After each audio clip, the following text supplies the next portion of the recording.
ఈ మధ్య రిలేషన్షిప్ అనేది చాలా కామన్ అయిపోయింది. ఈ రిలేషన్షిప్ వల్ల కొంతమంది మగాళ్ళు ఏమవుతున్నారని అంటే, ఈ భార్యాభర్తలు కొంతకాలం దూరం ఉండటం వల్ల ఇద్దరికి గొడవలు జరిగిపోయి ఇమీడియట్లీ మగాడు అనేవాళ్ళు ఆడవాళ్ళకి ఎడిట్ అయిపోతూ ఉంటారు. ఈ ఎడిట్ అయిన టైంలో అక్కడ అవతల వ్యక్తులు ఎలా ఉంటున్నారు, వాళ్ళ క్యారెక్టర్ ఏంటి, వాళ్ళేంటి తెలుసుకోకుండా ఈ రిలేషన్షిప్ అనేది మెయింటైన్ చేసుకోవడానికి వాళ్ళకి కంట్ల అయిపోతూ ఉంటారు. ఆడవాళ్ళు కానివ్వండి, మగవాళ్ళు కానివ్వండి.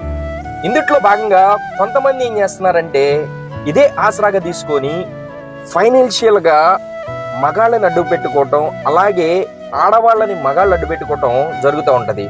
ఇందులో చిన్న లాజిక్ ఏంటంటే, ఫైనాన్షియల్ రిలేషన్షిప్ తప్ప ఇప్పుడున్న కాలంలో ఎవ్వరు కూడా ఒరిజినల్ రిలేషన్షిప్ వాళ్ళ వాళ్ళ వాళ్ళ జీవితానికి ఒక మగాడి తోడు కావాలని చెప్పేసి ఎవ్వరు కూడా అనుకోని అయితే రిలేషన్షిప్ చేయటం లేదు. ఇక్కడ ఏం జరుగుతుందంటే, చాలా మంది ఫైనాన్షియల్ గా ఇటు మగాడు ఆర్థికంగా కింద పడిపోయిన తర్వాత వాడి అవసరం తీరాక ఆటోమేటిక్ గా వాడిని నిందలేసి తప్పించుకొని వాడి నుండి మగాడికి ఎట్టి పరిస్థితుల్లో ఇంకొక ఆడవాళ్ళ తోడు దొరకదు.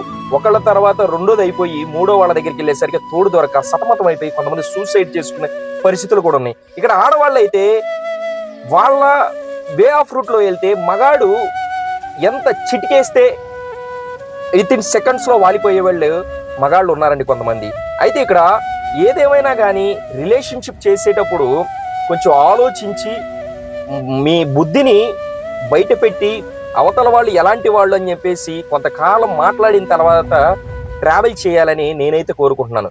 ఏదేమైనా కానీ మీరు ఆపదలో ఉన్నప్పుడు, అటు ఆడవాళ్ళు కానీ మగవాళ్ళు కానీ ఈ రిలేషన్షిప్ మెయింటైన్ చేసేటప్పుడు ఆపదలో ఉన్నప్పుడు మాత్రం మిమ్మల్ని వదిలేసి కేవలం డబ్బు కోసం రిలేషన్షిప్లు మాత్రమే జరుగుతున్నాయి.